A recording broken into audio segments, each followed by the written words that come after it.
Mas, Richard, a gente falou no início bastante da questão defensiva da política fiscal, né? Então a gente falou de teto de gastos, de como furar o teto, de que forma que o Congresso poderia agir criando um risco a mais, eventualmente furando o teto, mas se faria isso dentro das regras ou não.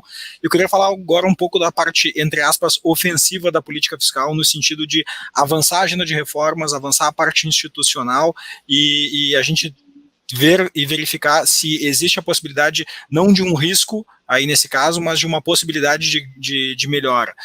O que você vê da agenda de reformas que o governo tem e que talvez possa existir alguma sinergia com o que o Congresso queira e que pode avançar bastante em 2021? Que parte dessa agenda vocês acham aí que é mais provável de a gente ver algum avanço em 2021 e que parte dessa agenda provavelmente vai ficar parada mesmo e a gente não pode esperar dali muito mais do que o que a gente está vendo? Acho que tem algumas coisas importantes, assim, parte delas já está lá, o Paulo Guedes mandou, né? Banco Central, a independência. Isso é uma coisa que no Congresso é mais fácil discutir hoje do que 5 anos atrás. Acho que essa grande agenda fiscal, ela atua meio como guarda-chuva, né? E ela é importante que exista, porque quando você tem um guarda-chuva andando numa direção, as outras agendas, elas colam e seguem. Então, você vai ter essa agenda fiscal ali sendo debatida, ali teto de gastos, gatilhos, tudo isso, e para baixo você tem isso. Acho que o Banco Central é uma coisa, essas outras matérias regulatórias também são importantes. Você tem que discutir o setor elétrico, assim, tem uma MP do setor elétrico que não está avançando, né, e acho que vai ser avançado. Ano que vem vai ter alguma discussão nesse sentido, né, possível que não, né? E assim, é um país em rediscussão, né? Você já fez o marco de telecom, como eu falei antes. Agora, assim, o governo tem que deixar mais clara essa agenda, tá?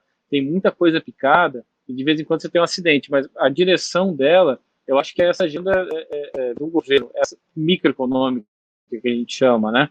Ela tem muita sinergia. Acho que uma agenda de concessões também, o Congresso topa junto, né, de concessões de estrada, tudo isso, o que precisa do Congresso, das comissões do Congresso, de aprovações de lá, também vai junto, né, o Congresso não tem oposição a isso.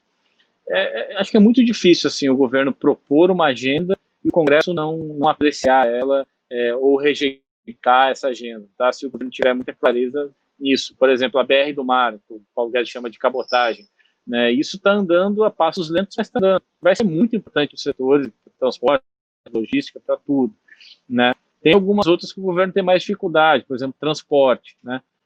Transporte por trilho, outros modais de transporte. Aí o presidente Bolsonaro pessoalmente recebe ali o calor dos caminhoneiros e dá um passo atrás, né? Isso eu acho que teria bastante recepção no Congresso, mas já não tem tanto assim no governo, né? Mas o governo, assim, escolhendo os setores para dar uma melhorada, acho que vai, tá? Eu acho que eles aprovam. Tem uma outra grande reforma que, de novo, é a tributária, né? Isso o governo precisa dizer, assim. Isso foi curioso até porque a gente viu boa parte desde o ano passado, na verdade, no segundo semestre, que a Previdência passou na Câmara, as pessoas pedindo para o governo dizer qual é a sua opinião para poder discutir na proposta do governo. Então, assim, as pessoas querem que o governo diga o que quer nas matérias. É importante, o governo ajuda a aprovar, o governo que vai implementar depois. Essa coisa do Congresso, assim, eu pessoalmente não tenho visto, desde o Eduardo Cunha, o Congresso querendo aprovar coisas da revelia do governo central. Muito difícil. Tá? Então, eu acho assim, essa agenda microeconômica que o governo propõe, que já propôs vai ser aprovado. Seu momento, no tempo do Congresso, essa coisa toda, mais lenta, tira um artigo, coloca outro, né? Foi o gás, essa semana também, marco regulatório do gás, isso é importante, né?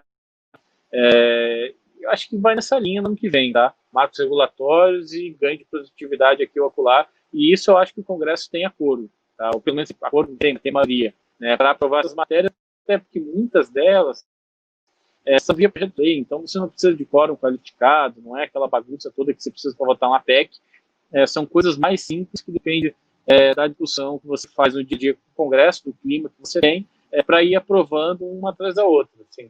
Se seguir essa linha, acho que no final desse mandato o ministro Paulo Guedes vai ter bastante coisa para falar. Aprovamos isso, aprovamos aquilo, implementamos isso, implementamos aquilo, e discussão sai um pouco desse campo filosófico que tem hoje, queremos fazer, queremos apresentar, para uma coisa mais prática, né, de você apresentar e aprovar.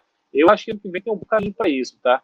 No primeiro semestre, especialmente, no segundo semestre a coisa em Brasília começa a ficar um pouco mais lenta, as pessoas tomam menos risco no governo e no Congresso por causa das eleições, né, de 22, mas o primeiro semestre, assim, tem uma grande janela de oportunidade para você votar várias coisas que precisa. Depende desse acordo. Tendo esse acordo, acho que, assim, está favorável.